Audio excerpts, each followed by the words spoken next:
implantação do programa, 4 promotores de justiça.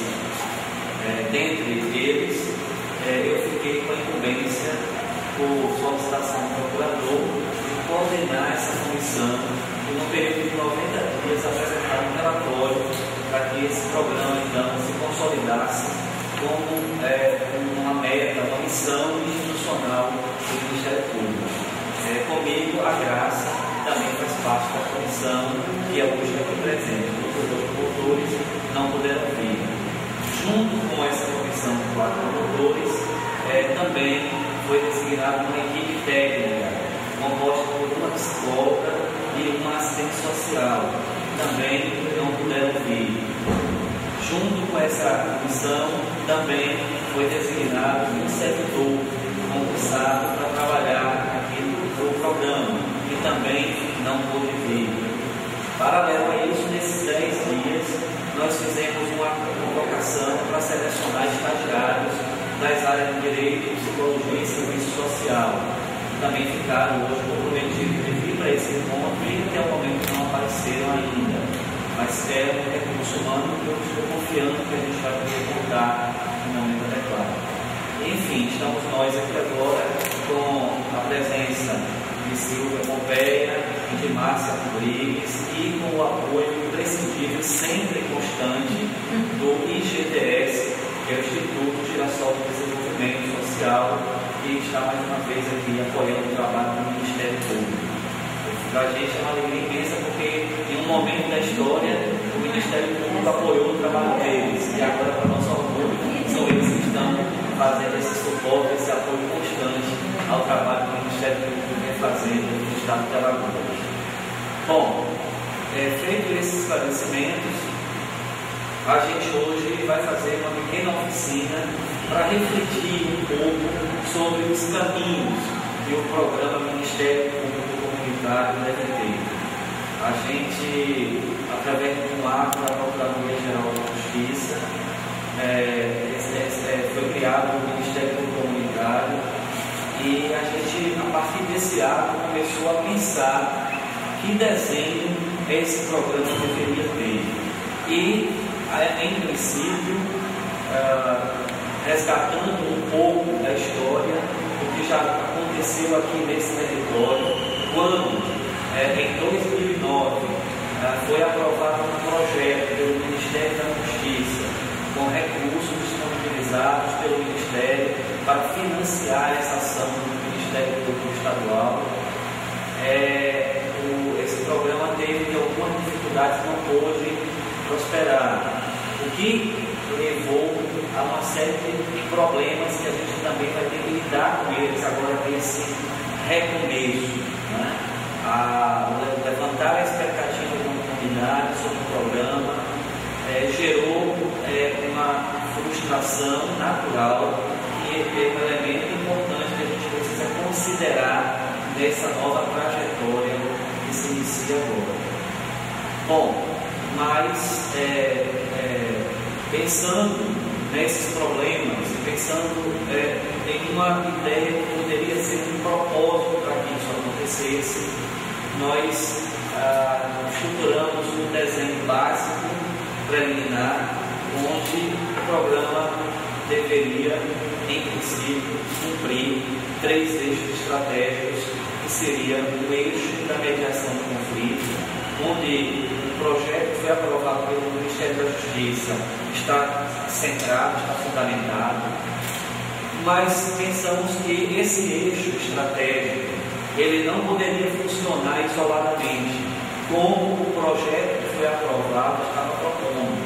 Então nós entendemos que precisaríamos de mais 2 eixos outros para dar suporte a esse eixo da mediação de conflitos, que seria um eixo de atividade de prevenção e um outro eixo de estudos e análises. A gente pensa no eixo da mediação do conflito como uma ação que está voltada para trabalhar o conflito já instalado na comunidade. Ele existe, está presente, e a gente tem que lidar com ele aqui nessa comunidade. Mas a gente precisa pensar também em estratégias para inibir o surgimento de novos conflitos. E aí nós pensamos no eixo da prevenção com esse propósito de fazer uma ação articulada e integrada com todos os segmentos que compõem essa sociedade para alcançar essa finalidade.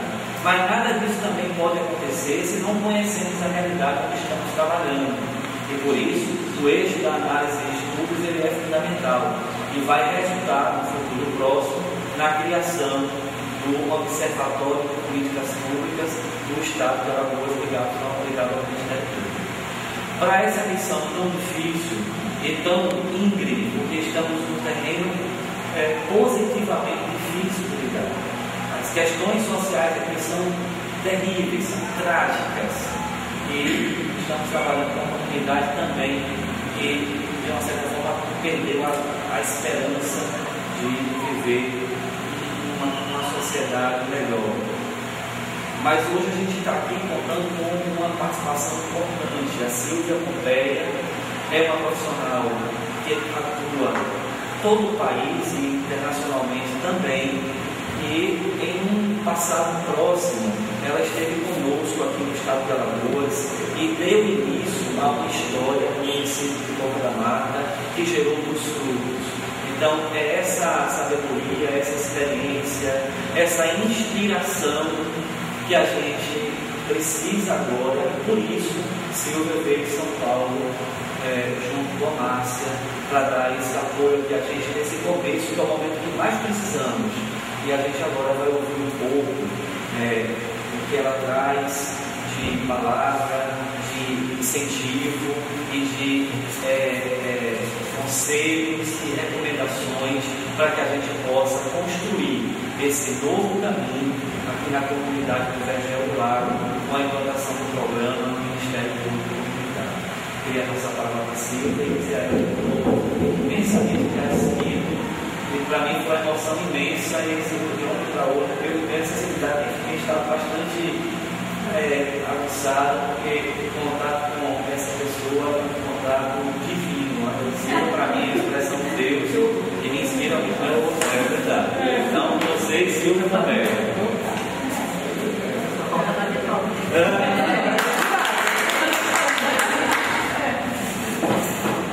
Você sabe que é um prazer muito estar aqui. Acho que é uma honra, né?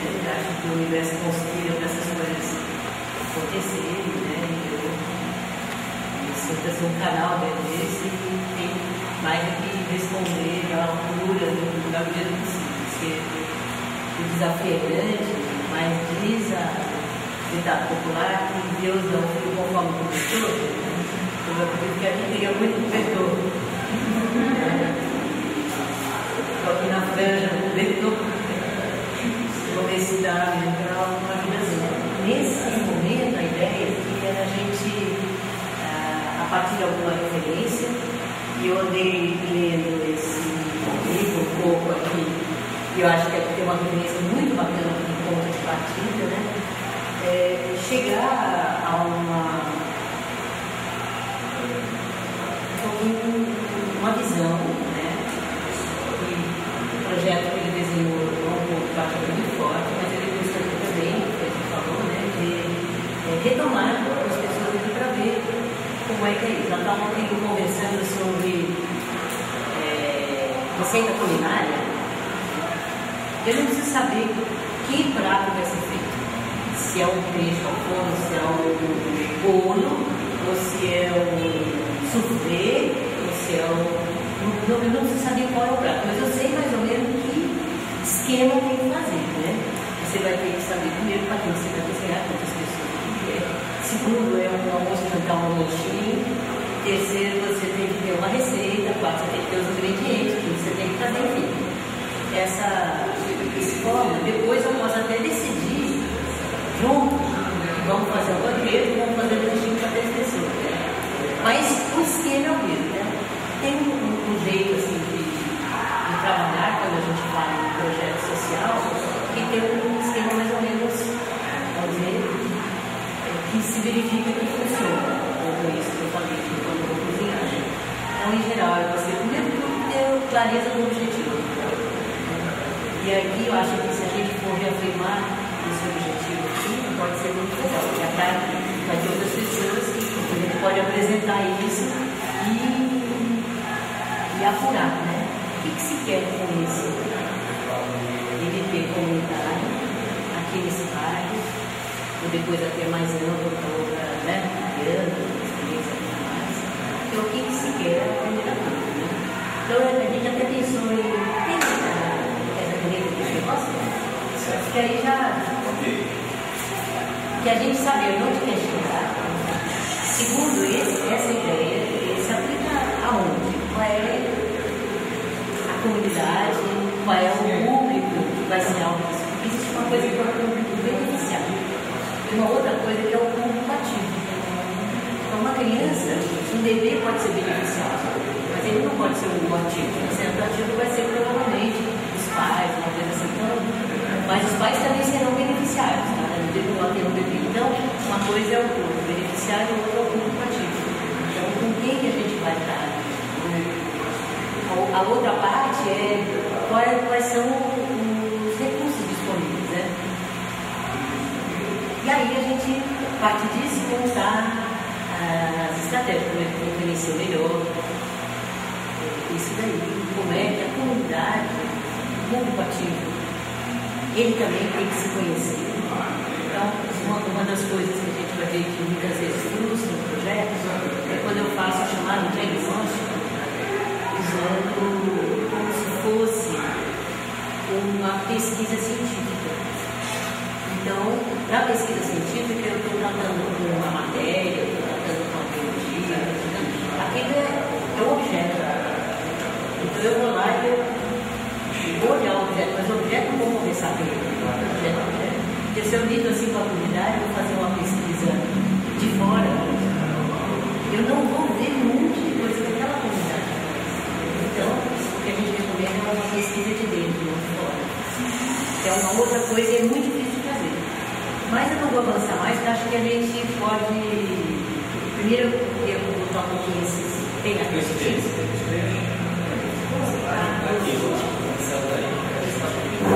Nesse quadro. Então, se a ideia que eu vou botar aqui, para onde a gente vai chegar, né? A ideia, os caminhos fazem parte. Pode sim. Cláudio e Manuel, senta aqui com a gente para participar também. Sim. Estou estranhando, eu falei, ou eles estão lá de observador, estão fazendo outra coisa, ou segurança. Não, daqui a pouco eles vão sair para. Ou eles fazem parte, sabe? Aí eu estranho. Mas tem que estar dentro de um momento assim. Você tá, meu.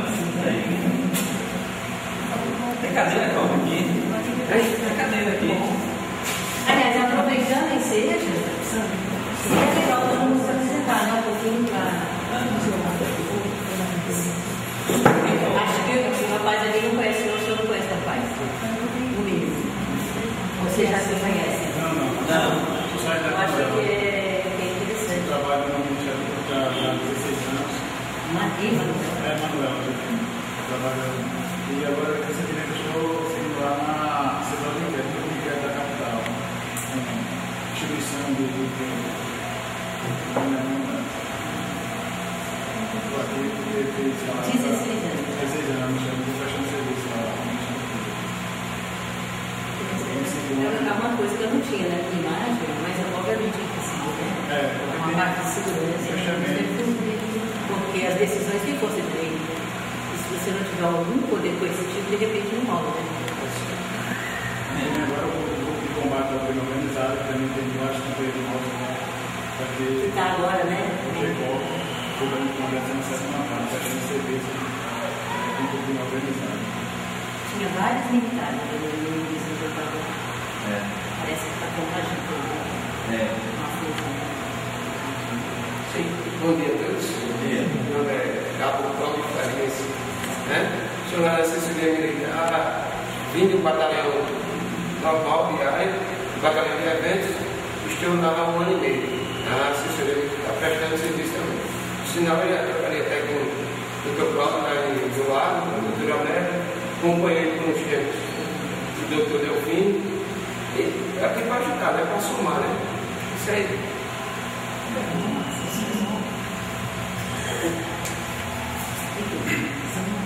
Sandro, sou o presidente do Direção. É uma ONG que, a partir de uma articulação, de gestor, Tem um material que a gente vai entregar daqui a pouco, conta melhor. Se for falar, né? A história. É o seu envolvimento nisso também. Eu fui jovem de grupo, trabalhar no instituto. Foi jovem beneficiário. Isso. E acabou virando jovem atuante. Mobilizador. Então é esse mobilizador.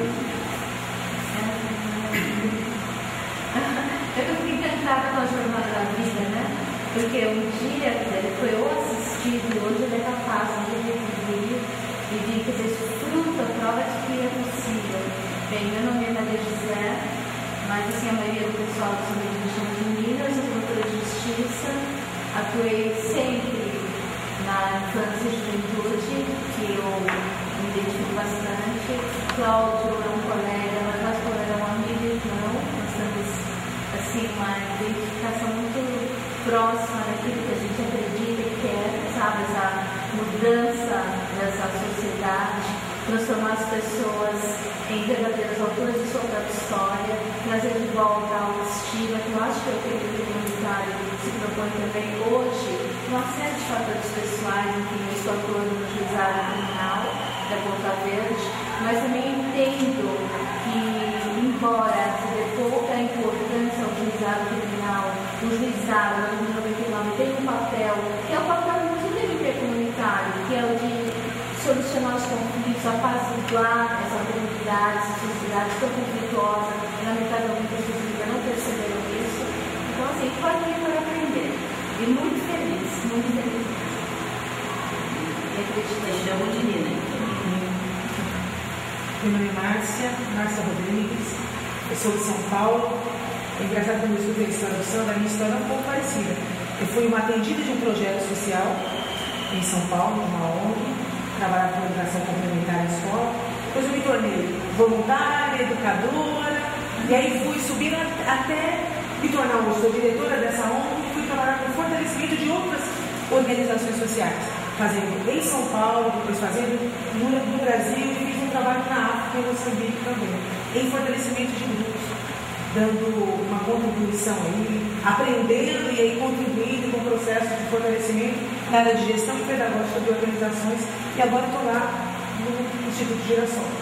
Contribuindo muito forte, uma clareza, uma capacidade fantástica. E acho que o Sandro, o Emanuel, outro que não está aqui, nós estaríamos aqui com 2 Cláudios, 2 Emanuéis. Que é outro também lá no grupo, o pessoal que passou de beneficiário atuante, muito forte. Supera muito as pessoas que estavam antes. Eu sou emotivo e já me deu vontade de chorar. Mas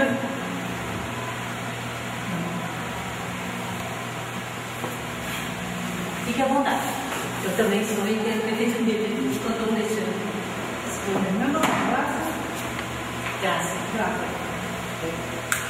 Graças a Deus fui designado para esse trabalho e eu, em 72, eu ingressei na Polícia Federal. Passei 10 anos, iniciei em Brasília, ingressei no Ministério Público em 90. Já tenho meu tempo para aposentadoria, mas eu acho que não é a hora ainda. Vou esperar aparecer mais gente com esse concurso que vai indicar. Poder sair. Mas estou aqui para colaborar no que puder nas minhas possibilidades. E eu sou Cláudio, eu representei. Pessoa civil não é tanto assim que feliz, não, mas Muito mais. ele e a primeira vez que eu estive aqui foi no Marido Simples, aqui, eu conheci ele desenvolvendo aqui em Caçador. E só década de. Década de 70, conheci muito.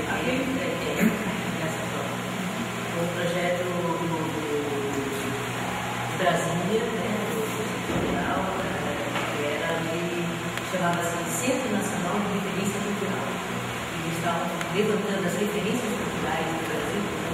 E aqui em Maceió, que é a região das Lagoas, era tido como um grande centro de referência cultural para trazer para a cultura brasileira, que eles queriam documentar, eles faziam foto, faziam vídeo, faziam registro e estavam documentando as forças assim, culturais do Brasil. Né? Então, e aqui a gente passou por isso, assistir festa de rede Marechal Deodoro. Marechal Deodoro, Que ano foi 79? 79,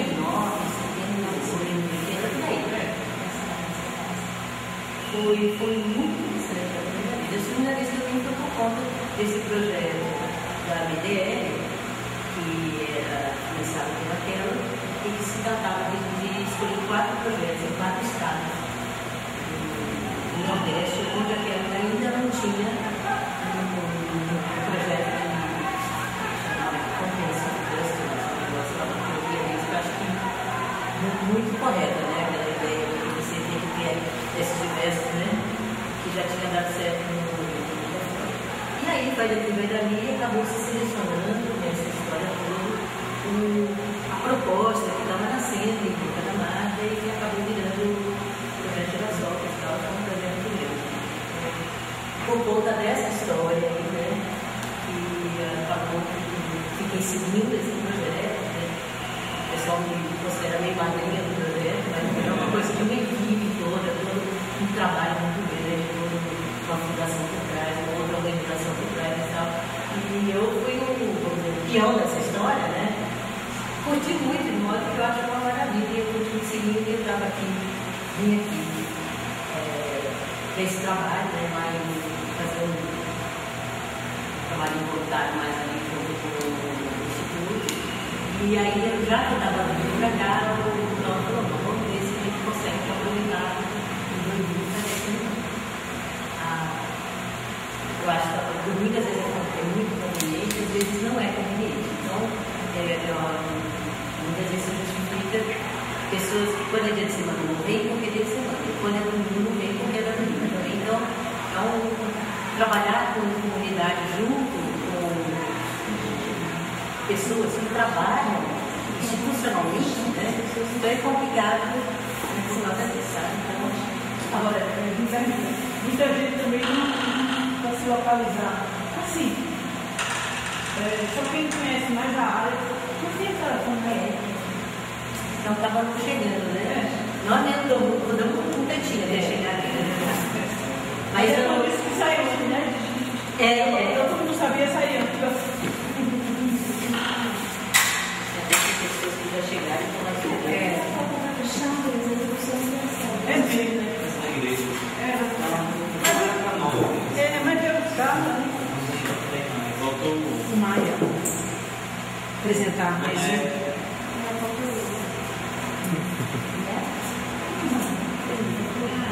Então, Silvia, faltou alguém se apresentar.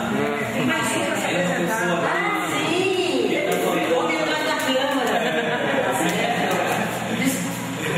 Não, eu sou o Maia, sou o Maia, né? Faço parte do Instituto Girassol, trabalho na área de audiovisual, adaptação de imagem. E já faz 3 anos, que eu trabalho diretamente, mas eu acredito que são tudo, acho que uns 4 anos que eu participo do Instituto.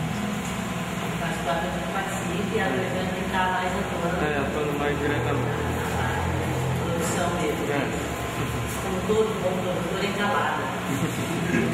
Mas em geral o pessoal tem um centro de observação muito grande. Não fica só no olho, não. No olho mais ou menos, mais tudo. No fim, se você quiser saber uma boa avaliação de como foi a conversa com o cara, não? Com certeza. Já saí lá, Porque senão ele não vai sair porra nenhuma, né? Aí.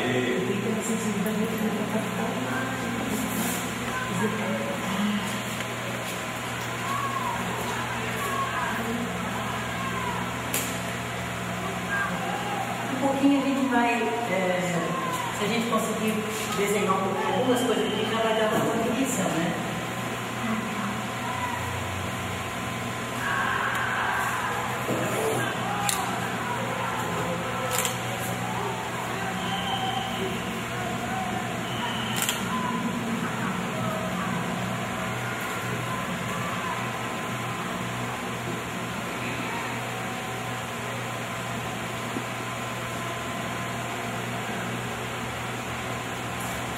conseguir chegar, olha, são 10 para as 11.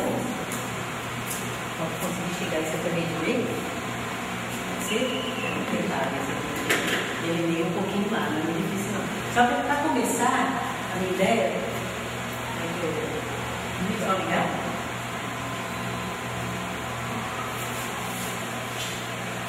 Só que aqui eu queria escrever ele no meio, né? Vou ficar um pouquinho.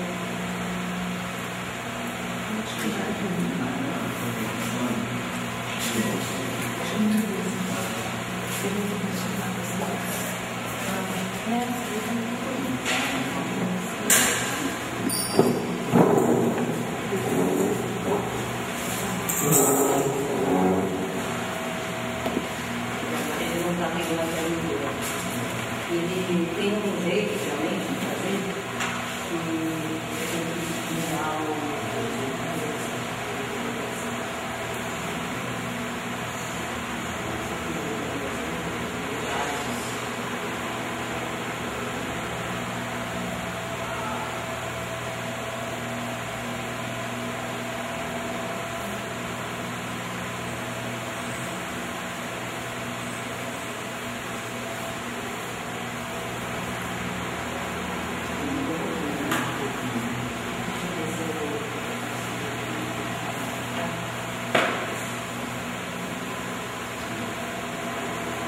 Então aí, vamos fazer o seguinte, tem um livro aí, então eu queria que cada um, isso aqui é só uma orientação, né? A gente pode ler, se vocês abrirem na página 22, aliás, 24, a página 24 tem essa parte aí.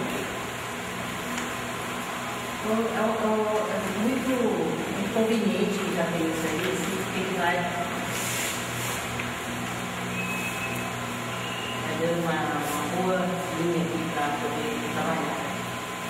Então, alguém quer ler esse primeiro parágrafo aí, ó, o projeto de justiça, O projeto de justiça comunitária foi criado em outubro de 2000 com o objetivo de democratizar a realização da justiça, restituindo ao cidadão e à comunidade a capacidade de gerir seus próprios conflitos com autonomia. Quem preferia ir acompanhando ali, também dá, certo? A iniciativa foi levada a efeito pelo Tribunal de Justiça do Distrito Federal e dos territórios, em parceria com o Ministério Público do Distrito Federal, a Defensoria Pública do Distrito Federal, a Faculdade de Direito da Universidade de Brasília, UNB, e, à época, a Comissão de Direitos Humanos da OAB-DF, sob o convênio firmado com a Secretaria Especial de Direitos Humanos da Presidência da República. Então, você vê que é uma iniciativa, né, com vários parceiros. Do Tribunal de Justiça, que puxa dentro da Secretaria Especial de Direitos Humanos, mas ele puxa com o primeiro parceiro dele é o Ministério Público. Defensoria, Faculdade de Direito e Comissão de Direitos Humanos. Então, uma coisa assim que também eu vejo que nasce como iniciativa do Ministério Público do Estado. E aqui na capital, vem o primeiro desafio seria montar uma coisa aqui, né? Nesse bairro. E aí vai ser muito interessante conseguir, não sei, mas costuma ter, eu sei como é que é aqui na luz, mas o pessoal da Comissão de Direitos Humanos, muita frequência tem, eu não sei aqui, eu não conheço a realidade, mas quem mais poderia nessa área está criando parceria, né? Uma das coisas a pensar, parcerias institucionais da área próxima à justiça, não é? Então, eu não sei, eu me lembro que na época dos projetos que a gente veio selecionar para cá, tinha vários ligados à universidade. Então, às vezes, a universidade pode ser uma boa parceira, especialmente se vocês quiserem fazer estudo de casa, se quiser fazer observatório e tudo mais. Em geral, a universidade é um parceiro interessante. Né? Além disso,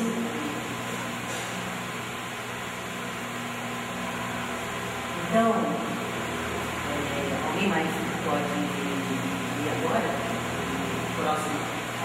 Atualmente, o programa está instalado nas regiões administrativas da Ceilândia e de Taquatinga, com 332.455 e 223.452 habitantes, respectivamente. O programa conta com 60 agentes comunitários que, na qualidade de membros das comunidades nas quais atuam, compartilham a linguagem e o código de valores comunitários. Os agentes comunitários são credenciados junto ao programa por meio do processo de seleção levado a efeito por sua equipe multidisciplinar. Encerrada essa etapa, os selecionados iniciam uma capacitação permanente junto ao Centro de Formação e Pesquisa em Justiça Comunitária, onde recebem noções básicas de direito e formação em mediação comunitária, animação de redes sociais e direitos humanos. Então, ali, alguém aqui conhece o Distrito Federal? Lá em Brasília? Conhece? Ah, é, né? Você já trabalhou bastante tempo lá. Taguatinga, eu minha sócia, nessa época eu tinha uma pessoa que morava em Taguatinga. Mas foi só para me dar vale. Quando você foi para lá. Taguatinga, cidade satélite, né? Isso. Então, eu morei também no Brasil um tempo, também aí atrás das tarefas do marido. Foi um pouco antes que eu vim para cá, e a gente morou em Brasília, e ele estava fazendo pós-graduação lá, em homenagem à faculdade. E aí eu conheci Tabatinga e Ceilândia, e realmente são pessoas bem, assim, conflitantes, bem, por exemplo, eu acompanho pelos jornais, pela imprensa, a problemática, não sei hoje, mas em Ceilândia, eu tive algumas vezes em Brasília, e nessa outra cidade, são cidades, né? Satélites. É bem também, o Estado também abandonou por muito tempo, né? Quer dizer, eu acho que se assemelha guardar as devidas nas questões locais com o que nós vivenciamos aqui, não é? Exatamente. Então, quando se fez o plano piloto, se criou aquela coisa maravilhosa para o povo todo, mas muito rapidamente aquilo não dava conta. E o pessoal que veio para trabalhar foi se alojando por ali. Isso gerou Ceilândia, isso gerou Tabatinga, e quando se institucionalizou de maneira muito precária. Estava comentando que no Brasil, estranhamente, não se criou como função do governo municipal política de habitação. É uma coisa que eu falo e as pessoas não entendem, porque como não tem, é um branco na cabeça das pessoas. Existe no mundo inteiro política de habitação. Então, aqui existe. O município é obrigado. Se tiver uma criança de 7 a 14 anos fora da escola, o que acontece? A família é autuada, e se for por culpa da prefeitura que não tem uma escola ali, ou que não tem uma função, então, claro, é obrigado. Então, cabe ao governo ter uma política de educação e saúde é a mesma coisa. Existe uma política de saúde, uma política pública de saúde, é obrigado. Então você fala assim, não, mas cada um não devia prover educação ao seu filho? Não, senhor, é uma coisa que é cuidado, o governo não prover, porque saúde também. Cada um não podia botar a mão no bolso e pagar o médico, não, você tem uma saúde, é uma política pública de prover o mínimo, porque são coisas fundamentais para a sobrevivência. Agora, a moradia não é também fundamental para a sobrevivência? Quanto tempo um pai de família com 3 filhos fica ao doente? Se ele está ao doente, no dia seguinte ele vai conseguir pelo menos uma nona, depois umas tábuas, depois alguma coisa. Mas não é só isso, ele precisa de um lugar. Então, no mundo inteiro, nos países com maiores condições, que inventaram esse tipo de urbanidade, esse tipo de modelo de cidade não surgiu no Brasil. Nem surgiu na parte, surgiu na Europa, coisa e tal, que trouxeram para cá. Esses países que surgiram, eles têm uma política de habitação.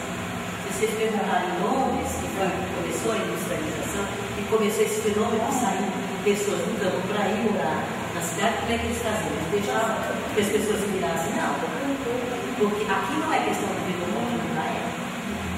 Nenhum inglês pode passar um inverno sem um teto bom e com fogo dentro, tá certo? Quer dizer, mas tem que ter um aquecimento. Ele morre. Não. Aqui você ainda pode passar uns tempos ao elétrico e não morre, né? Mas lá não morre. Então, eles têm uma política de habitação. Existe a habitação pública, né, que ela é até gratuita quando cada um paga o imposto e tal. Existe toda uma política de direcionamento para não criar um caos. Agora, no Brasil, quando começou esse fenômeno, quem criava o know-how da coisa era o dinheiro, era a grande cidade, que é para onde veio o rei, né? Dom João VI, né? Veio do Rio de Janeiro, ele veio para Salvador, não sabe todo muito bem, foi para o Rio de Janeiro e mudou a capital do Rio de Janeiro. E a partir dali, né, especialmente depois da República, era quem criava a legislação do que cabe ao poder fazer, inclusive o poder municipal. Então eu conheço bem isso porque meu avô foi um cara que atuou nessa época que ele disse isso, que achava assim. No Rio de Janeiro, eles criaram pouco a pouco uma política de saúde. Começou a expulsão das pessoas, né, a briga da vacina, coisa e tal, mas no fim criaram uma política de saúde, uma política de educação criada também. Uma política de habitação, houve um movimento para fazer, mas os donos do poder naquela época, vocês sabem que existe isso, né? Os donos do poder, eram muito ligados à especulação imobiliária. Então eles ganhavam dinheiro com o negócio de vender dinheiro que estavam com necessidade. Não, eles ficavam muito necessidade. Então, o que aconteceu no Rio de Janeiro, que eu vou contar essa história, porque acho que é importante a gente saber o origem disso, que acaba acontecendo em todas as capitais do Brasil. Porque quando você começa, nessa época, em 1920, essa história que eu estou contando é na década de 20, entre 20 e 30. O que acontece é que no Brasil 90% da população era na área rural e 10% nas cidades. Nessa época começa a movimentar, agora já está ao contrário, 89% vive na área urbana e só um pouco mais de 10% na área, quase um pouco menos de 20% na área rural. Então, nessa época que vai chegando pessoas para a capital, para as cidades, você tem que ter a política de saúde, a política de educação e a política de educação. E no Rio eles seguraram, porque eles achavam que aquilo ia atrapalhar o negócio. Então eles seguraram. O que aconteceu? Quando eles expulsaram as pessoas do centro da cidade, dos cortiços, por uma questão de saneamento, expulsaram as pessoas do cortiço, do centro da cidade. Foi a guerra da vacina, foi depois aquela coisa de sanear, porque tinha peste, tinha rato, ela estava muito complicada aquilo lá. Então, eles expulsaram as pessoas, destruíram aquelas. Eram cortiços mesmo, né? Da secretária, destruíram aquilo para construir alguma coisa mais decente. E aí, qual foi a política deles com relação a essas pessoas? Se vira leu. Se vira leu, o pessoal que trabalhava no centro foi procurar uma região que não estava habitada, que era um morro, onde tinha umas árvores que eram conhecidas ali, que davam uma fava pequenininha. Essa árvore chama-se favela, a árvore da favela. Então, o morro das favelas, que era o morro onde tinha essas árvores, foi ocupado numa ocupação precária. O pessoal ali foi editado, qualquer coisa, construindo, e que se criou, então, uma coisa que o povo se arrepiava, que era os moradores do morro da favela. Certo? Então, nessa ocasião, o pessoal falou assim, é uma consequência da falta de política pública, que seria uma obrigação, porque se você vai sanear, você vai tirar as pessoas do lugar, você tem que botar em outro, e não deixar que cada um se vire, porque eles vão se virar da forma mais criativa possível, mas não é uma forma, porque vai dar problema de saúde, vai dar problema de saneamento, começar a contaminar a água que vinha do manancial que ia servir a cidade, essa coisa toda. Você não pode demonizar isso. Isso tinha que ter problema. Filmaram, fizeram, estimularam, passaram e nada, não houve quem conhecesse. Na época o pessoal falou assim, se não houver política de habitação no Rio de Janeiro, agora nós temos um morro da favela, na verdade muitos morros da favela. se repetir pelo Brasil afora, porque aqui se dá um modelo e não houve quem convencesse. As mulheres, o pessoal mais da área mais social, mais política, queria convencer, mas quem mandava na época na cidade não se convenceu disso. Então o Rio de Janeiro não queria política pública de habitação. O modelo de governo municipal no Brasil não tem política pública de habitação. Então o que aconteceu não teve só favela no Rio, isso virou um fenômeno nacional. E o que é? É culpa das pessoas? Não. Se você está atraindo para a área urbana, porque cresceu muito indústria e serviços e reduziu a necessidade de contingente humano no campo, então isso é assim. Você não pode fazer atrair e depois desviar e falar que se vive. Você está se alimentando. 90% das pessoas que vivem em favela são trabalhadores que estão dando um sangue pela cidade, pelo Brasil e tudo mais. Como é que você está tratando isso? Como cidadão de segunda, de terceira, de quinta, que não tem direito em nada. E aí você se espanta que lá tenha doença, que lá tenha, que se gere violência, então as pessoas uma em cima das outras, o outro faz um puxadinho em aluno, porque o cara vai morar ali mesmo, vai pagar o pé, porque tem outro lugar melhor. A altura do que ele ganha. Então, a gente às vezes não tem consciência, mas é importante saber. Isso é uma das coisas que tem que ser informado, tanto para as pessoas, quanto para os agentes militares, quanto até para os promotores, eles entendem que funciona bem. Então, qual a origem disso? Por que tem isso? Algumas cidades, algumas poucas áreas, descobriram isso, criaram política de habitação. Não tem nenhuma favela. Nenhuma, nada. Bem, são cidades muito mais calmas, mais bonitas, mais harmoniosas. Agora, isso ninguém fala. E eu digo para vocês, se vocês começarem a falar isso aqui, vai ter gente que vai recuar o cabelo. A presidente da época, lá naquele evento, queria que os empresários participassem lá de um plano lá. Eles não quiseram, eles não querem acabar com a escravidão deles. Enquanto na mentalidade das pessoas achar que é normal você tratar pessoas como pessoas de muita categoria e não ver nelas a humanidade que tem todos, não vai dar certo. Agora, tem que começar, né? Se não foi em 1920, que seja em 2020, que a coisa mude completamente, né? Mas enfim, voltando aí nós vamos ver que lá você vai ter uma população de 500 e pouco, né? Que são quase 600 mil, né? Tem 330, 220, 550 mais ou menos, né? E eles fazem para isso um grupo de 60 agentes, não é isso?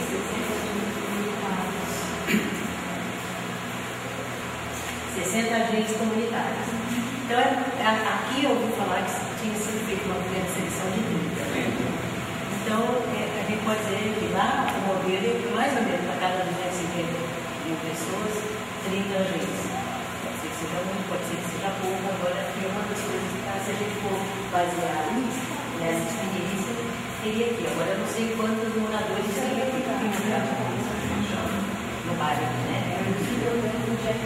Mas não tem que ter uma ideia de proporção, né? 30 agentes para 300 mil pessoas seria 10 mil pessoas por ali. Talvez precise, espero que aqui não seja mais cada mil. Mas quantas? Que não seja mais de 100, 120 mil para 30 agentes. Então a proporção é bem mais favorável. Vocês vão ver que depois eles vão ter dificuldade para esse número aí. Mas, e aí eles fazem essa seleção e capacitam, né? E é uma equipe multidisciplinar.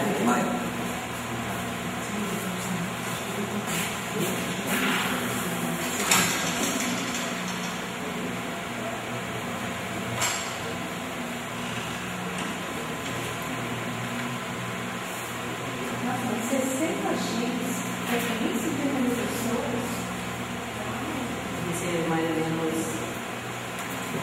40 com bairro e 20 por outro. só um núcleo para ampliar, né? Os que vão trabalhar com as redes sociais. Agora, eles não trabalham com uma cidade já bastante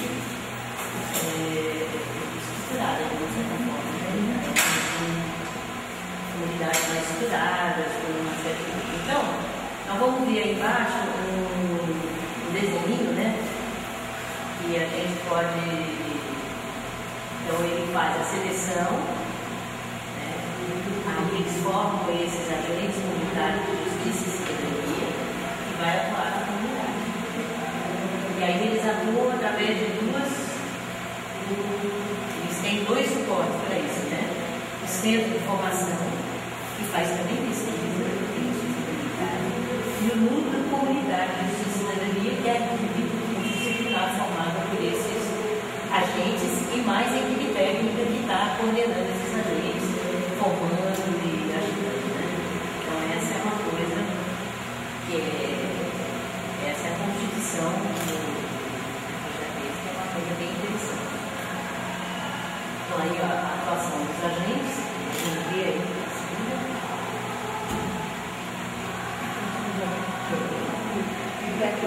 atuação dos agentes comunitários é acompanhada por uma equipe multidisciplinar, composta de advogados, psicólogos, assistentes sociais, servidores de apoio administrativo, estagiários e uma equipe que coordena o programa. As atividades desenvolvidas pelos agentes comunitários são as seguintes: educação para os direitos, mediação disciplinar e animação de redes sociais. um comentário comum, né? Você vê que como ele está criado pela justiça, quem comanda é a justiça. Aqui é criado pelo Ministério Público, quem vai estar à frente desse é o próprio Ministério Público. Então, agora, eles não têm só os 60 agentes, né? Deve ter quase que uns 15 pessoas pelo visto. Então, advogados, psicólogos, assistentes sociais, artistas. Mais para frente vocês vão ver a importância disso. Eu achei muito interessante, porque é fundamental. Uma coisa que a gente às vezes esquece, né? O Brasil ele tem uma grande competência na área artística, tanto que a colaboração do Brasil com o mundo todo, e podendo estar lá fora, a gente percebe que isso é conhecido, né?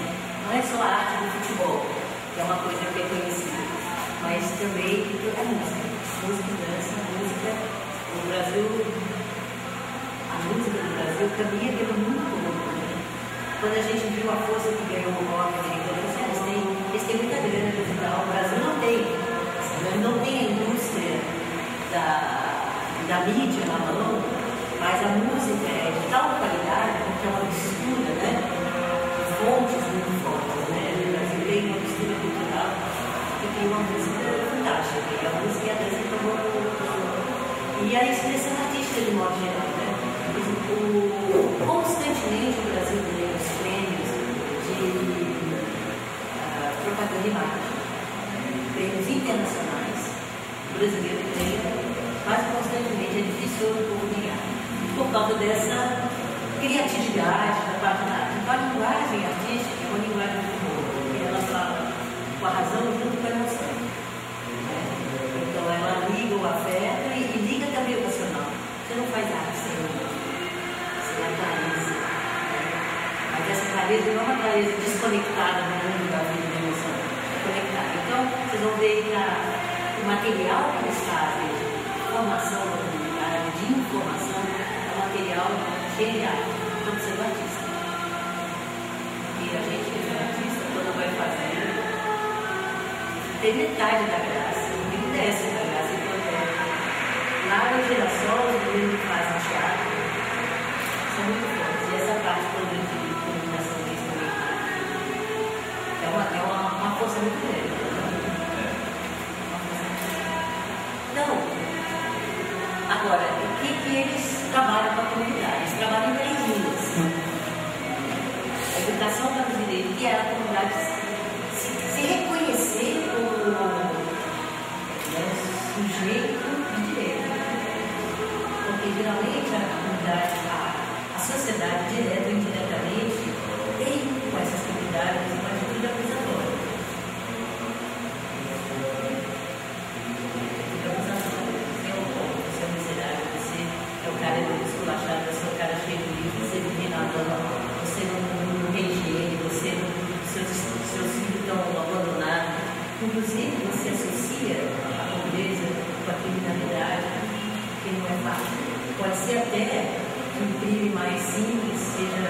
mais facilmente cometido, mas os grandes crimes não é essa comunidade que faz não.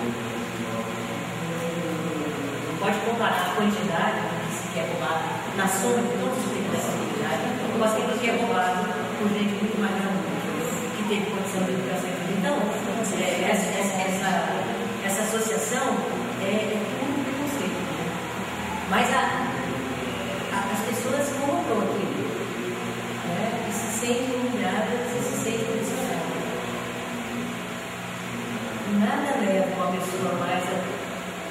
Porque se você acuma uma pessoa, acho que vocês teriam conversar mais, se você põe uma pessoa curada, ou porque você destaca, ou porque você aterroriza ela, qual é a reação? Tem dois tipos de reação. Uma reação é a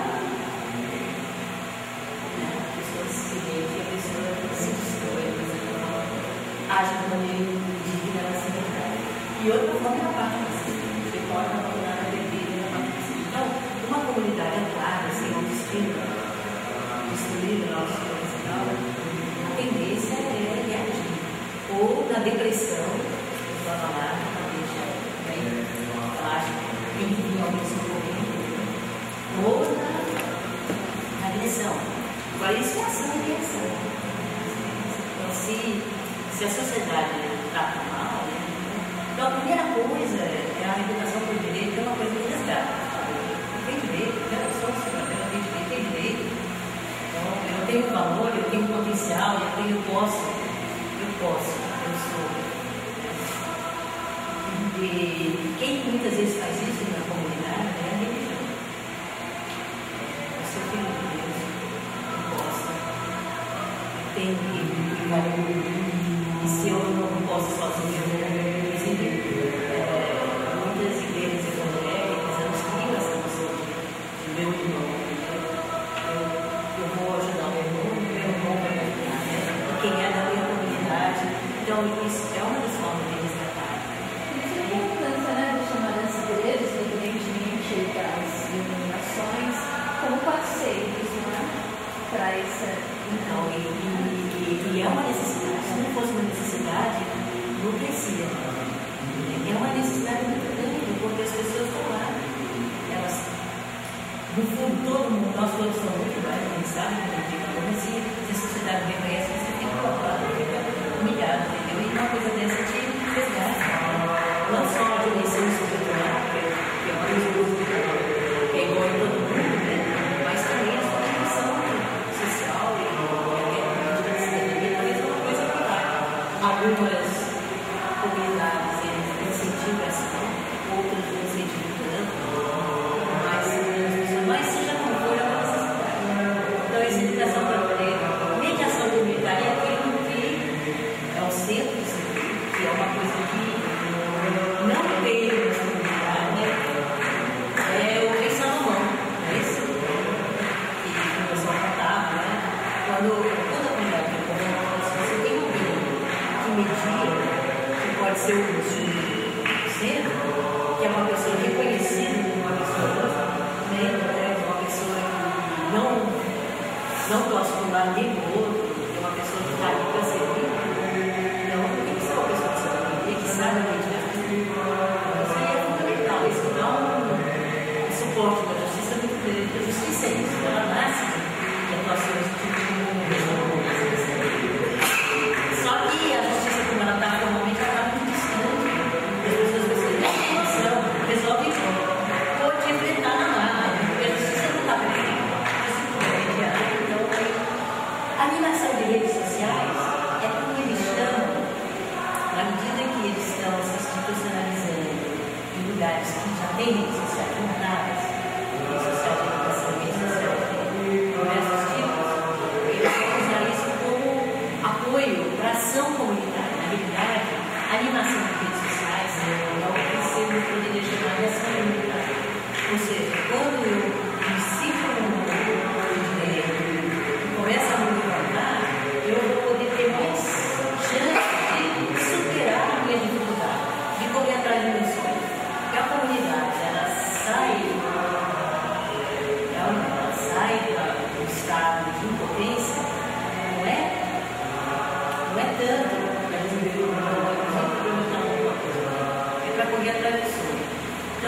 geralmente, uma das coisas importantes que a gente vai fazer levantamento é não focar só os problemas. É focar também as aspirações, os sonhos. Porque o sonho mobiliza muito mais do que os problemas, às vezes até desmobiliza. Principalmente porque boa parte dos problemas não está na governabilidade da comunidade resolver. Ou às vezes está sendo se juntar muito e foi exigir de quem tem direito para resolver. Já o sonho, uma coisa que eu depois desse que na internet a gente pega o pessoal que trabalha com isso, você que vai a mundo. Vamos seguir um pouquinho mais?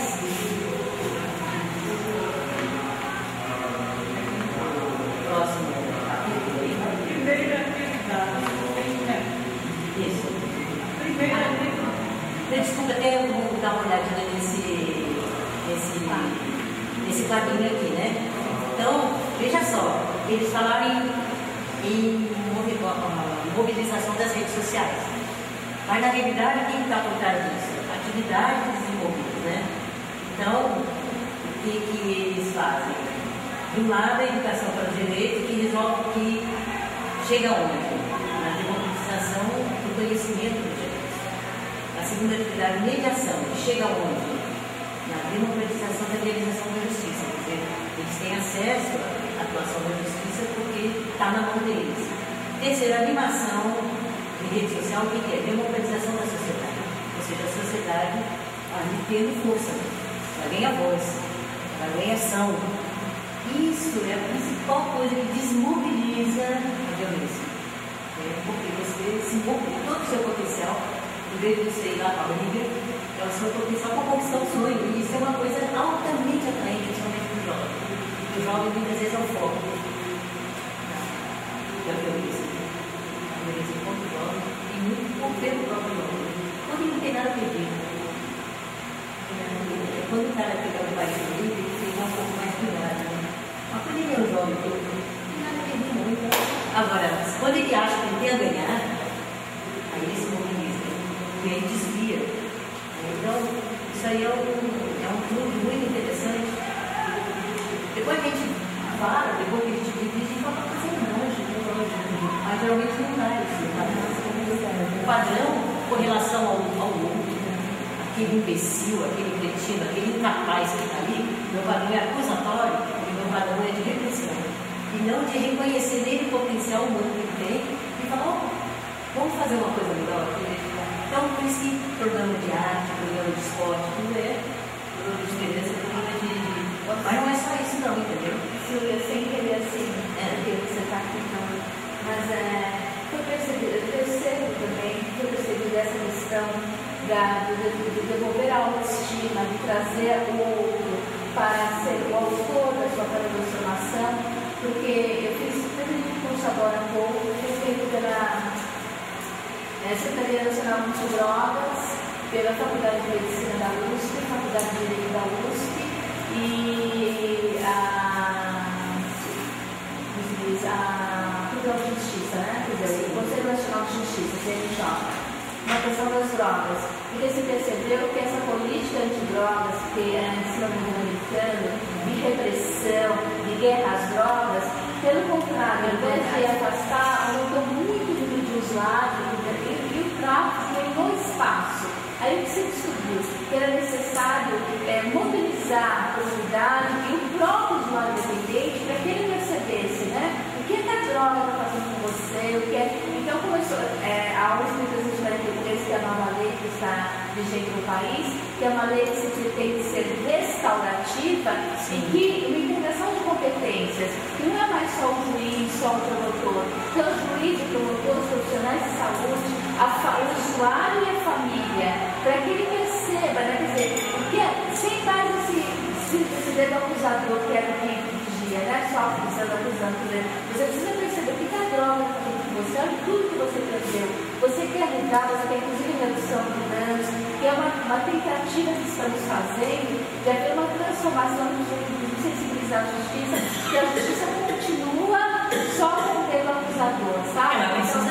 Precisa mas não pode ser só isso. Não, mas não pode ser só isso. Quer dizer, ele tem que responder pelo que fez, mas ele tem que saber que ele pode, né, sair disso e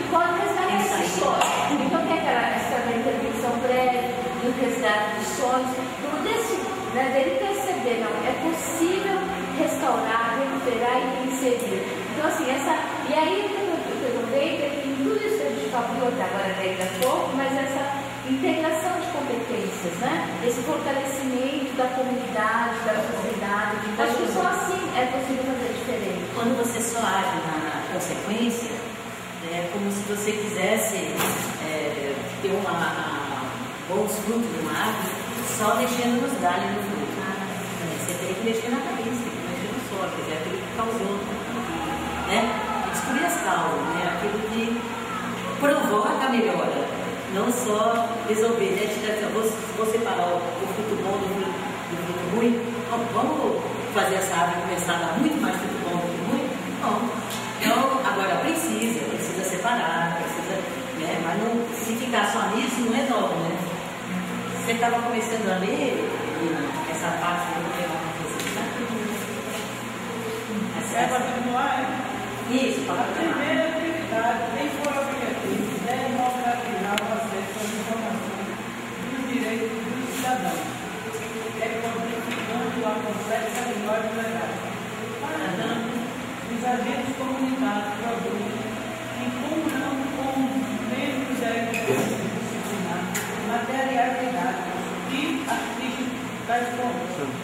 Cartilhas, filmes, teatros, musicais, entre outros, com base no processo de aprendizagem, decorrente da formação continuada ao longo do medida. Então, você vê um dado interessante. Na medida que eles capacitam os agentes comunitários, junto com esses agentes, eles vão desenvolvendo material que vai ser o instrumento deles para trabalhar com a comunidade. E aí é uma sabedoria muito grande que a gente passa assim, olha e não repara. Primeiro, a sabedoria de se você quer montar um material para trabalhar com a comunidade, um livro desse é bom, mas não é o melhor. Certo? O melhor são cartilhas feitas com bastante arte, com a linguagem das pessoas, né? Filmes, teatro, musicais. Então, o pessoal da comunidade, lá em São Paulo, tem uns rappers que são fantásticos. E eles são capazes de falar na linguagem deles, mostrar o problema, mostrar a solução, mostrar quem está indo pelo caminho que não vai dar certo. É fantástico. E quando eles cantam e tocam e dançam, é exatamente uma apresentação musical, né? Tem uma força muito grande, é chorar. Quando tem algumas coisas que você não acredita. É aquele jovem capaz de ver e expressar nessa linguagem, que eles não consideram uma linguagem babaca, pelo contrário. Porque às vezes o jovem se livre de falar uma coisa que para ele pode parecer para ele uma linguagem assim, meio babaca, assim, né? Prescritiva, mas nessa linguagem não. Então, é uma coisa que, veja só, então primeiro que ele fez a clareza que esse material tem que ter arte, tem que estar na linguagem, não adianta você vir com pacotes feitos, né? Segundo, quem é que faz esse material? Se vocês contratarem uma belíssima empresa de vídeo, não sei o que, para fazer, não vai dar certo. Esses 60, 50, 30 agentes comunitários vão receber o material que eles não se enxergam. Eles vão usar um pouquinho daqui a pouco que vai tudo mostrar. Um dos grandes erros atualmente que a gente vê em todas as escolas no Brasil é você querer melhorar a escola com material didático que o professor não ajudou a fazer. Vai tudo para os prateleiros. Vocês podem entrar, eu não sei, não conheço essa escola aqui. Mas pelo que eu já vi em São Paulo, no Rio do Sul, no Norte, em Marabá, em Esperantina, em Tocantins, não sei o que, todo lugar é a mesma coisa. A prateleira abarrotada também com os professores não gostam, não sabem usar. Então, a grande sabedoria, gente, é uma preciosidade você ter agentes que são da comunidade. Certo? E eles conhecem, se for falar, vamos fazer um musical, não sei o quê, o outro vai levantar, não sei, fulaninho, não sei quem, então vai, você vai. Esse material feito por eles é usado com toda a competência deles. Então aqui tem duas sabedorias importantes para aprender, entendeu? Eu já sei que funciona bem, está dando primeiro o tipo de material. Segundo, o processo de produzir. Na própria capacitação deles vão produzir. Na hora que você entender a respeito daquilo que você está dizendo, é quando você aprende mais daquilo que você está dizendo. Tá chegando. Uma historinha que eu conheci, virou até uma piada entre os professores, que eu acho que ele é genial, porque a gente precisa contar para tudo. O professor de matemática chega na sala do professor, ele acabou de dar uma aula, né? Ele chega na sala do professor e fala assim: gente, hoje aconteceu uma coisa comigo. Eu fui dar, explicar, sei lá,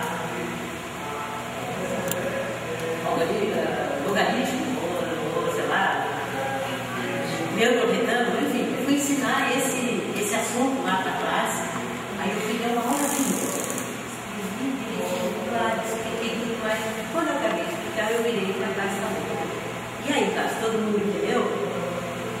E aí, para variar, o Eric, esse professor, sei o Eric. Levantou a mão para o professor, eu não entendi. E eu falei: o que você não entendeu, Eric? Eu falei: naquela parte de hoje eu não entendi nada. Respirei fundo, fui lá, expliquei de novo daquele jeito lá e falei de novo, expliquei cada vez agora, Eric, entendeu? Não entendi. Desse jeito eu ia conseguir que ele entendesse. Então eu resolvi explicar de outro jeito, e na terceira vez eu fui e expliquei tudo. E sabe o que aconteceu, Ana? Eu entendi.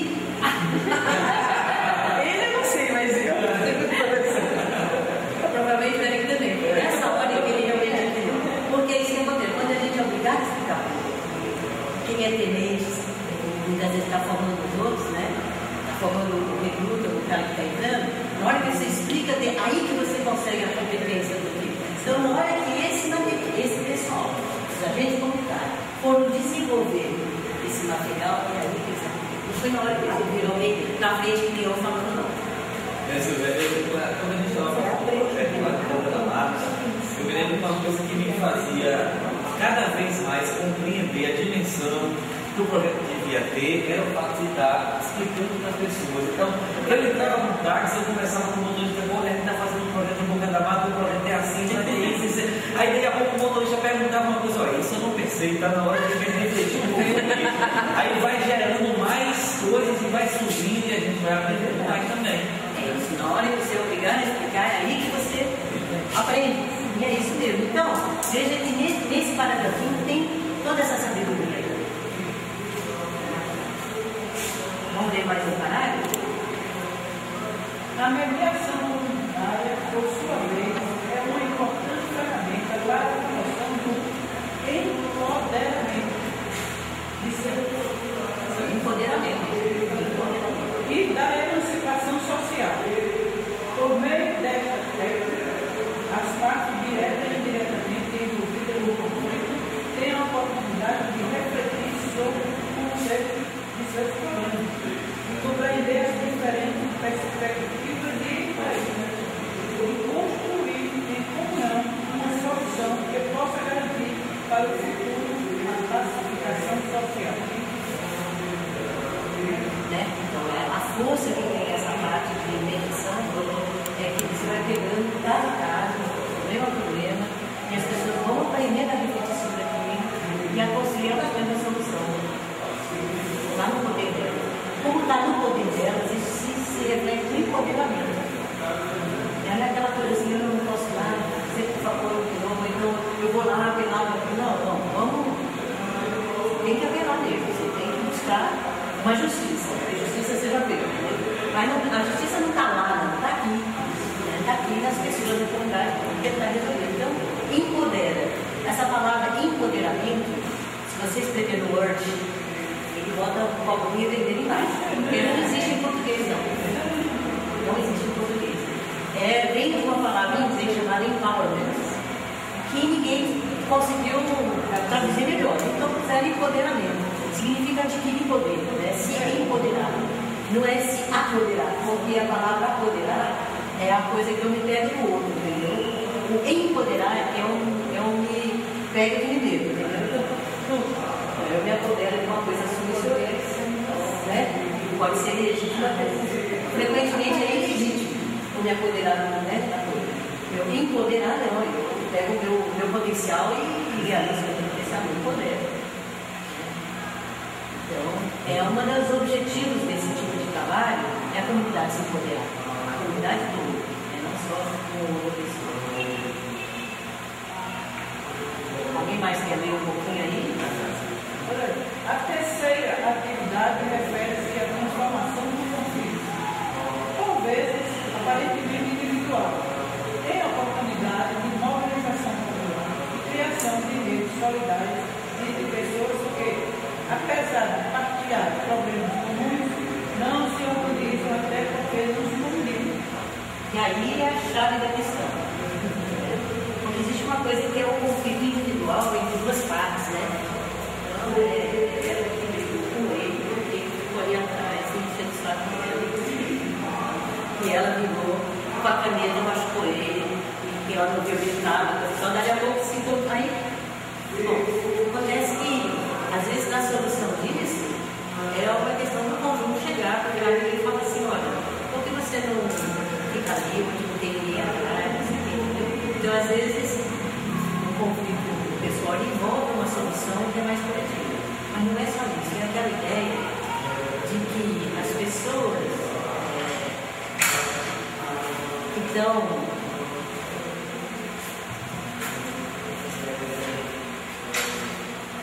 e assim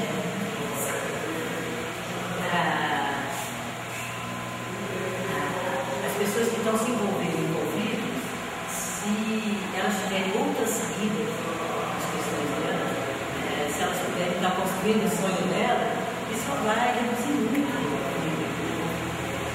Mas boa parte da nossa sociedade acontece.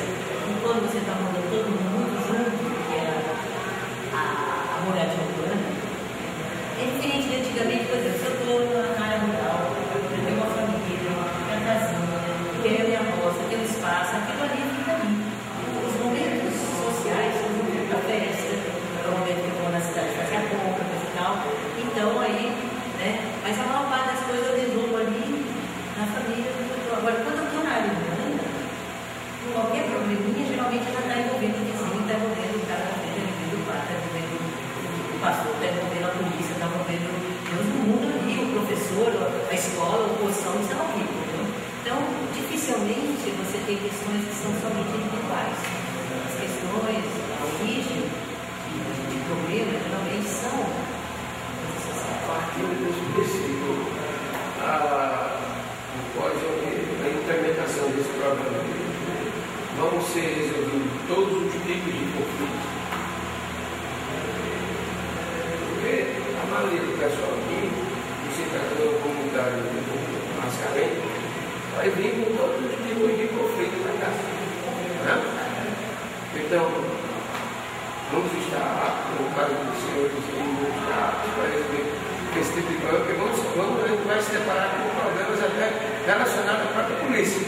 Com certeza. A demanda que vier para o programa, aqui vai ser definida duas formas de atuação. Uma atuação que vai ser direcionada diretamente pelo programa, que vai ser solucionada aqui internamente, e outras questões que vão ser encaminhadas para outros órgãos. Então, isso vai variar muito o tipo de demanda que vem. Pode vir tudo para cá, mas daqui a gente vai fazer o direcionamento desse ou fazer a intervenção direta para fazer a solução que se espera. Não, aí ó, eu também colocar. O objetivo pode ser resolver diferentes tipos de conflitos. Aí você tem conflitos que se resolvem na mediação entre pessoas. Então você tem coisa aqui que resolve na mediação entre pessoas.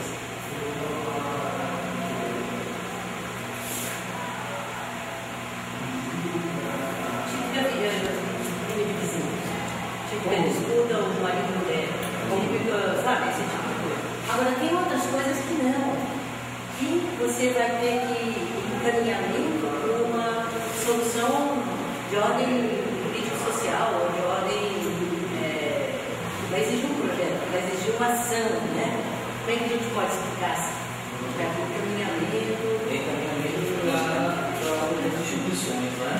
Agora vejo também, Silvio, com relação à demanda de conflitos, também pode trazer, não sei se estaria aí, informações para uma intervenção coletiva, assim, mas acho que existem algumas soluções que vão exigir organização para solução coletiva. Exatamente. Esse projeto também terá a participação também de todos os órgãos estatais, somente só o Ministério Público. Não, vai ter que ter um conjunto de parceiros. Já por isso, esse é o objetivo de resolver conflitos diferentes. Pode haver, cada um tem a sua função profissional, né, de resolver isso, exatamente. Por isso que a instituição da Polícia Militar, da Polícia Civil, quer dizer, todas as OAB, os parceiros, todos Então, é isso aí, Então, você tem 3 tipos aqui que nós estamos localizando agora: no nível pessoal, no nível institucional e no nível de organização das soluções coletivas. Então, por aí a gente já vê que a mediação, sozinho no sentido de ter uma pessoa de vocação de São Paulo, tá? Não basta. Que vai precisar um bom apoio institucional, um respeito institucional, vai ter que ser conquistado, parceria. Existe também aquele conflito para poder ser resolvido a longo prazo, mas também aquele que é um conflito mais imediato, né? Então, veja só, a longo prazo geralmente ele vai exigir uma organização das pessoas para elas se conscientizarem, para elas saberem onde está a causa e atuar. E às vezes essa causa está na capacidade delas mesmas. Você põe o famoso joga de família, tá certo? Então, você tem uma coisa que as pessoas vão se organizar para melhorar. Agora, com frequência, existe, junto com essa coisa das pessoas que jogam de tudo, existem os caminhões da Polícia Civil da Prefeitura que, em vez de levar no chão, joga ali, porque é mais barato para eles. Então, eles têm que se organizar para fazer a parte dele, mas tem que se organizar bem, lá na Brasileira, que é um bairro muito grande de São Paulo, os jovens se organizaram, fizeram tocaia lá. E o caminhão que vinha, eles pegavam, anotava a placa, então depois saiu lá da tocaia deles, iam falar com o motorista ficava com medo, mas depois falaram, não é culpa minha, o patrão. Então eles gravavam isso, olha, aquilo ali foi uma questão de 3 ou 4 vezes, acabou. Então, a comunidade tem que se organizar, às vezes ela pode ir, enfim. Aqui, nessa comunidade aqui que eu moro aqui próximo, vai acontecer muito isso. Aqui isso é um pouco de ausência do Estado, entendeu? Essa parte que a senhora está citando aí, por exemplo, coleta de lixo, nós temos uma grande ausência do Estado desse momento. Saúde e outras coisas. Eu dizia que podemos tentar aumentar a presença do Estado. Esse projeto em si já é uma presença do Estado, mas ele pode ainda, através de parcerias institucionais, conseguir melhorar, aumentar, né? Melhorar e aumentar a presença do Estado na comunidade.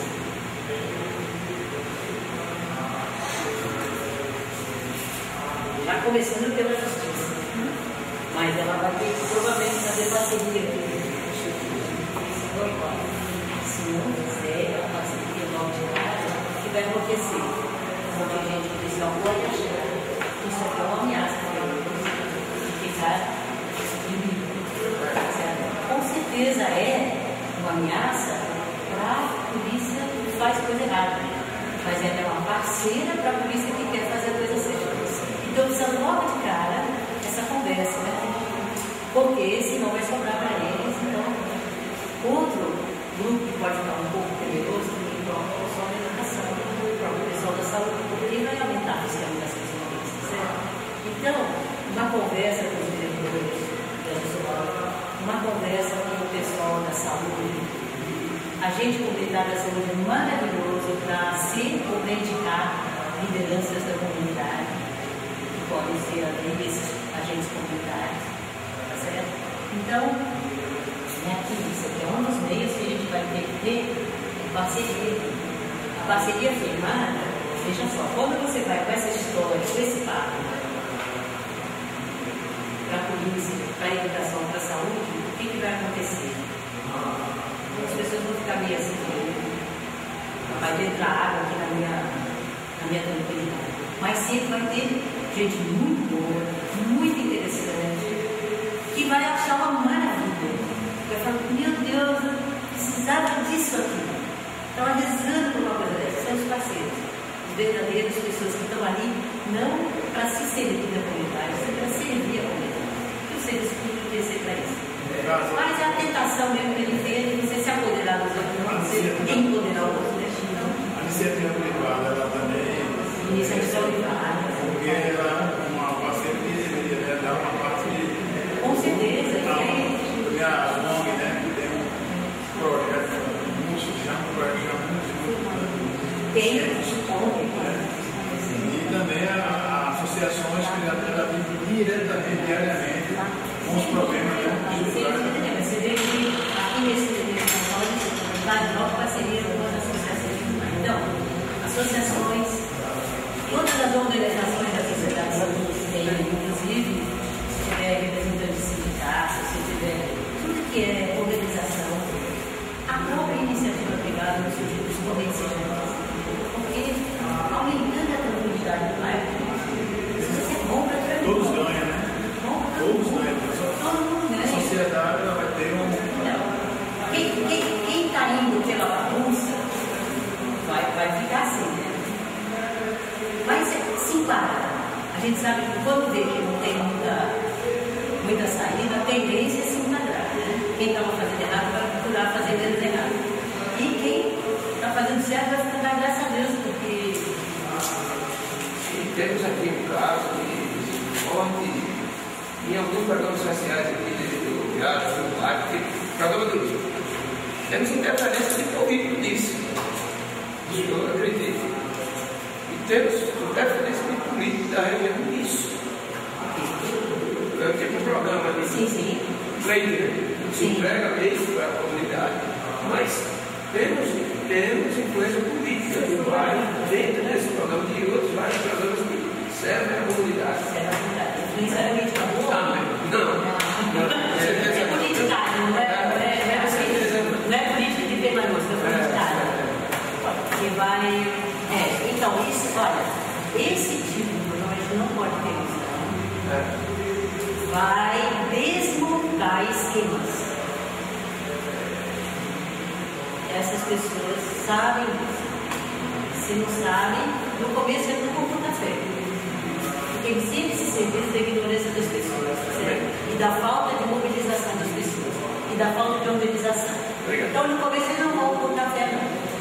Aí vão ficar meio.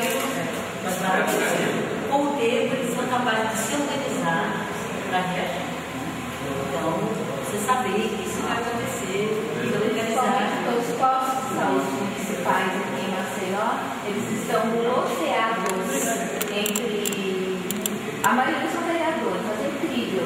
O posto A pertence ao vereador XYZ e coloca os seus apadrinhados e a distribuição da medicação, os documentos é feito assim ou assado. Com certeza, quando você, como diz, empodera uma comunidade e dá essa comunidade, né, devolve a autoestima e faz com que ela se reconheça como sujeito de direitos e também de obrigações, claro, vai entrar, né, lá e isso vai colocar vários. Então, aí, como é que você responde isso? Não tem nenhum problema.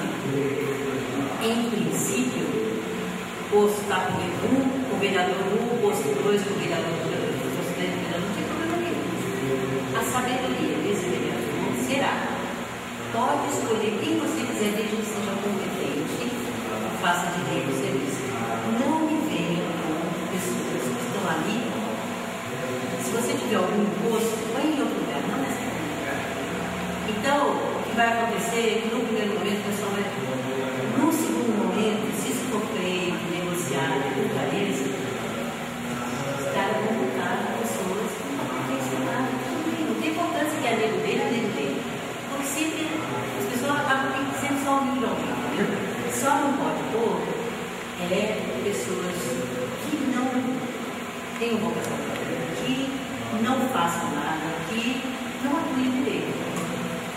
Uma coisa nos ministérios, né?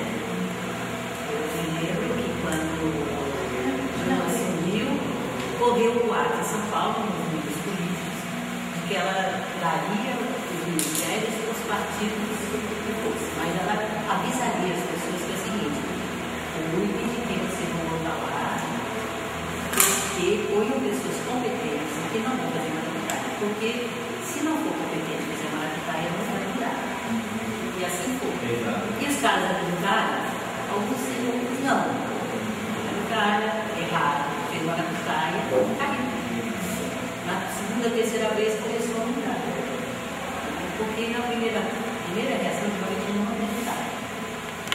Aí a coisa começa a dar problema, né? Aí as pessoas caem a ficha. Então vai buscar botar alguém competente e que vai prestar mesmo aquele serviço lá. Não é o fato em si de ser uma distribuição de poder, de ser esquisito, e não é só em Maceió, não é só em lá do Sul, e não é só no Brasil, existe muito bem, que você acha que o político é que tem o direito de ordenar isso ou aquele outro. Não é um problema desde que o político tenha postura, ou seja, designe para ali quem de fato vai servir ao público político. Tá certo? E depois, o cara ganhar medalhinha, reconhecimento, porque fez uma coisa direito, tudo bem. Antes de ganhar medalhinha porque fez uma coisa direito, que ganhar medalhinha por uma coisa que ele não fez errado, tá certo? Então, não tem importância quem é o político. Ele nomeou a pessoa certa, foi um sucesso aquela posição, ele não merece, não tem como botar medalhinha. Entendeu? Então, a comunidade pode dar medalhinha para quem fez direito, como botar para poder ter que fazer errado. Então, isso não é um exemplo, mas pensando de uma forma prática, tem outras instâncias de poder também muitas coisas assim, que são ruins, mas pensando assim, que uma comunidade que se organiza é diferente de outra que não tem organização, porque os amigos políticos que vão trabalhar numa comunidade organizada tendem a ser pessoas eficientes. Claro. Né? E assim pensar que num processo de mediação da sociedade, você precisa entender que você não vai ganhar tudo. Você tem que ganhar alguma coisa, né? Então, se você não vai poder mudar essa estrutura agro-política, social, que prevê, que vai para os lugares dos amigos de quem está no poder, você não pode atingir isso para que pelo menos você consiga fazer com que em alguns lugares as coisas funcionem e poder ter pessoas eficientes, apesar de serem amigos do poder, né? Então, a gente precisa ir. O problema não é que a questão não o problema é se não for eficiente. É a questão também como tem que ser. Então, é nesse sentido. Claro que é uma coisa engraçada essa ideia de que você põe um amigo pessoal. Mas, é isso mesmo. No primeiro nível, não cabe à comunidade, não tem. Não é o problema não é ser amigo do amigo. Você é amigo desse amigo do amigo. O problema é que tem que ser designado ali uma pessoa capaz de responder de modo razoável, de modo bom, de preferência de modo ótimo, aquele desafio que ele tem ali. Então, cabe ao político escolher bem e não botar qualquer um. Então, agora, isso é uma coisa que evolui, leva mais ou menos uns 4, 5 anos para chegar. Mas vai pouco a pouco chegando. Então, e você vai medindo daqui a uns 4, 5 anos, você vai medir, você vai ver a diferença. Então,